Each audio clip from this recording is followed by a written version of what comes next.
The Way We Were, where we unearth a thread of continuity in cinema, music, art, culture, society, and politics to discover the connection to each other.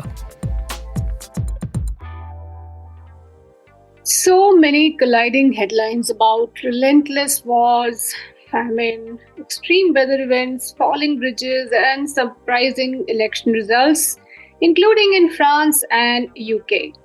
So, are we seeing the emergence of a new world order, or is this the repetition of the eternal ebb and flow of history? This is Rima, and I'm back once again to try and understand if there's any difference at all in the way we were and the way we are today, and if we, the human race, has learned anything at all from the past.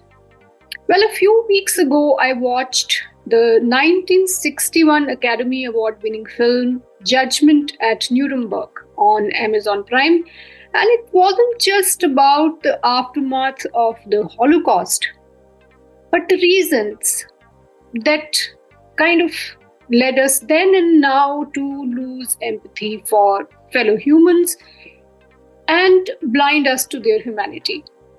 In retrospect, the film is not just about one historical event or one dark chapter of genocide. It is, in fact, a cautionary tale about the harm propaganda can unleash upon millions of lives. The film begins 2 years after Hitler's suicide and Germany's defeat in the Second World War. This is when Judge Dan Haywood, played by a magnificent Spencer Tracy, arrives from the US in Nuremberg. He is to preside over a military tribunal before which 4 German judges will be tried for their crimes against humanity and their complicity with the Nazi government. He is a curious man, this judge. So he begins to explore the city that, because of its historic ties to the Holy Roman Empire, was turned into a showpiece by the Nazis. They held their conventions and propaganda rallies here. It was here that they passed the Nuremberg laws, revoking German citizenship for all Jews and non-Aryans. Some buildings were constructed by them only for these assemblies, a few of which remained unfinished. The judge walks through the ruins of a city that was once the beating heart of Hitler's power. When he looks at an elevated podium, now empty and bereft, you can hear Hitler's voice and the roar of an oceanic crowd. Because the judge is a curious man and a kind one, he wants to understand how an entire country looked away when such evil stared them in the face. He speaks to his house help first. She was formerly the housekeeper of a German military general who was executed by the Allies. He asks her if she knew what was happening in her city during Hitler's regime. She gets defensive and says, "We are not political, my husband and I. We didn't know anything."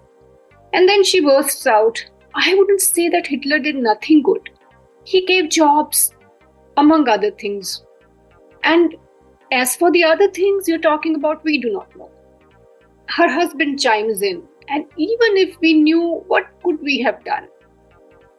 The judge also befriends the widow of the slain general, played by Merlin Dietrich, no less, who insists that she and her husband knew nothing about what was being done to the Jews. And he says, "As far as I can make out, no one in this country knew." When the trial begins, the judge is conflicted by one particular defendant, Ernest Jennings, played by Burt Lancaster. He plays a learned, much respected legal scholar and jurist who is accused, among other things, of sentencing a Jewish man to death, for blood defilement because of his close relationship with a much younger Gentile girl played by Judy Garland. This was a time when associating in any way with a Jew was prohibited, and so the girl was imprisoned also for over 2 years. Judge Dan cannot understand why a man so obviously brilliant would have done nothing when laws were being changed and anybody who was suspected to be against the country was thrown in prison without appeal. Finally, Ernest Janning breaks his silence and, in an outburst that is like a warning bell for all democracies, explains why he went against his conscience. He did it in the name of the country, he says. He adds, there was a fever over the land, a fever of disgrace, of indignity, of hunger. We had a democracy, yes, but it was torn by elements within. Above all, there was fear, fear of today, fear of tomorrow, fear of our neighbors, and fear of ourselves. Only when you understand that can you understand what Hitler meant to us. Because he said to us, lift your heads, be proud to be German. There are devils amongst us, communists, liberals, Jews, gypsies. Once these devils are destroyed, your misery will be destroyed too. And so Janning and men like him remained silent because they loved their country. They said to themselves, what difference does it make if a few racial minorities lose their rights? It's only a passing phase. The country is in danger. We will go forward. Forward is the great password.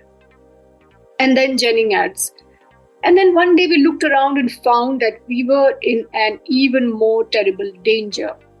What was going to be a passing phase had become a way of life. And this way of life had become the Holocaust. Millions were exterminated, gassed, hung, shot. The credo of the then government was, break the body, break the mind.